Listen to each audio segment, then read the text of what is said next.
রজনীকান্ত, কমল হাসান যা পারেননি তাই করে দেখালেন বিজয় থালাপতি।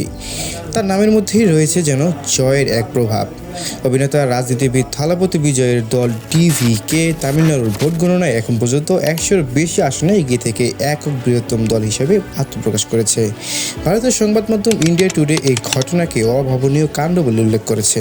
তবে তামিলনাড়ু বিধানসভায় সংখ্যাগরিষ্ঠতার জন্য প্রয়োজনীয় 118টি আসনের গণটি দলটি একা পার হতে পারবে কিনা সে বিষয়ে সন্দেহ প্রকাশ করেছেন রাজনৈতিক বিশ্লেষকরা।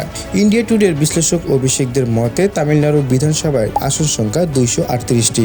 একক সংখ্যাগরিষ্ঠতা পেতে প্রয়োজন অন্তত 118টি আসন। টিভিকে এত আসন পাবে বলে মনে হচ্ছে না। এমন পরিস্থিতিতে সরকার গঠনের জন্য বিজয়ের সম্ভবত সহযোগীদের প্রয়োজন হবে।